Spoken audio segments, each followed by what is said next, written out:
இப்போ நம்ம வந்து இடியாப்ப ரெசிபி வந்து நம்ம செஞ்சுருக்குறோம். அது 2 விதமாக செஞ்சுருக்கு. ஒன்று காரமாகவும் ஒன்று இனிப்பாகவும் நம்ம செஞ்சுருக்குறோம்.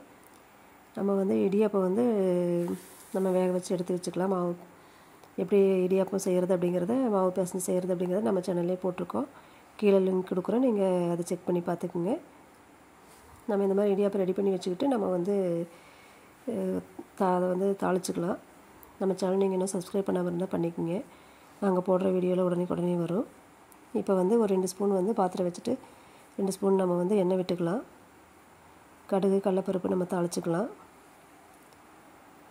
நம்ம வந்து இனிப்பு பிடிக்காதவங்க இல்லை இனிப்பு சாப்பிடாதவங்க அந்த மாதிரி இருக்கிறவங்களுக்கு வந்து இந்த மாதிரி நம்ம வந்து கொஞ்சம் காரமாக நம்ம தாளித்து செஞ்சுக்கலாம். இப்போ வந்து பெரிய வெங்காயம் ஒன்று வந்து நல்லா கட் பண்ணி அதில் சேர்த்துக்கிட்டு காரத்துக்கு தகுந்த மாதிரி நம்ம வந்து பச்சை மிளகா கருவேப்பிலை இதில் சேர்த்துக்கலாம். அதை கொஞ்சம் வதங்குறதுக்கு லைட்டாக இப்போ கொஞ்சம் உப்பு சேர்த்துக்கலாம்.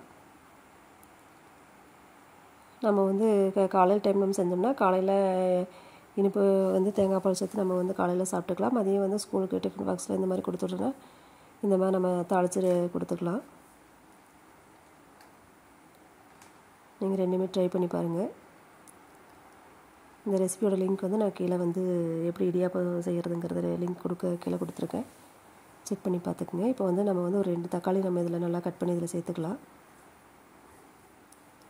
சேர்த்துட்டு நம்ம வந்து இன்னும் கொஞ்சம் உப்பு தேவையான அளவு சேர்த்துட்டு நல்லா நம்ம வதக்கி விட்டுக்கலாம்.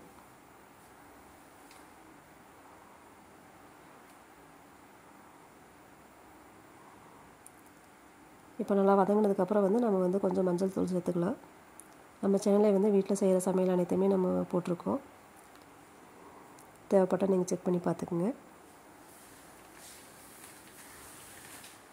நம்ம செய்கிற சமையலில் வந்து வீட்டில் நம்ம நார்மலாக செய்கிறது சிம்பிளாகவும் இருக்கும், அதே சமயம் நல்லா டேஸ்ட்டாகவும் இருக்கும். இப்போ வந்து நம்ம செஞ்சு வச்சுருக்க இடியாப்பத்தை வந்து நம்ம இந்த மாதிரி கொஞ்சம் லைட்டாக உதுத்த மாதிரி நம்ம சேர்த்துக்கலாம். அப்போ தான் நம்மளுக்கு இன்னும் குழையாமல் நல்லா சாஃப்டாக நல்லாயிருக்கும். நம்ம மிக்ஸ் பண்ணுறப்ப வந்து கொஞ்சம் பார்த்து மெதுவாக அடங்காமல் மிக்ஸ் பண்ணிக்கணும். ரொம்ப போட்டு குழஞ்சிராமல் பார்த்துக்கணும்.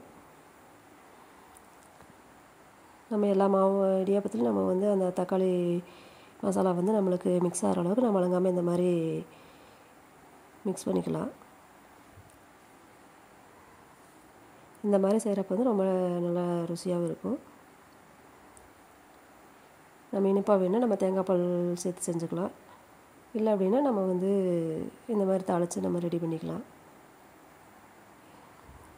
இன்னும் கொஞ்சம் ஹெல்த்தியாக வேணும்னா நம்ம இன்னும் கொஞ்சம் இதில் வந்து கேரட் பீன்ஸில் நம்ம நல்லா தக்காளி வதங்குறப்ப கொஞ்சம் நல்லா சின்னதாக கட் பண்ணி நம்ம வதக்கியும் சேர்த்துக்கலாம். இந்த மசாலா வந்து நம்ம வந்து மைல்டாக நல்லாயிருக்கும். நம்ம இந்த மாதிரி சாப்பிட்டா நல்லா மிக்ஸ் பண்ணி பாருங்கள். நம்மளுக்கு சூப்பராக வந்து பார்க்குறதுக்கே பார்த்தா நூடுல்ஸ் மாதிரி ஆயிடுச்சு. பசங்க இந்த மாதிரி செய்கிறப்ப வந்து விரும்பி சாப்பிடுவாங்க.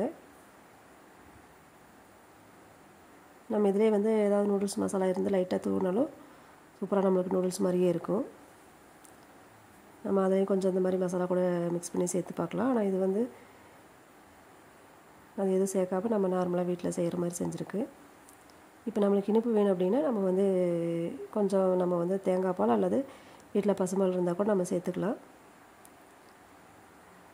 சேர்த்துட்டு நம்மளுக்கு வந்து இனிப்புக்கு தேவையானளவு நம்ம வந்து சர்க்கரை சேர்த்துட்டு இனிப்பாக வேணாலும் இனிப்பாக நம்ம சாப்பிட்டுக்கலாம். காரம் வேணாலும் இந்த மாதிரி நம்ம தாளித்து சாப்பிட்டுக்கலாம். நீங்களும் இந்த மாதிரி ட்ரை பண்ணி பாருங்கள். ஒரே டைமில் வந்து நம்ம வந்து 2 ரெசிபி நம்ம செஞ்சுருக்கோம்.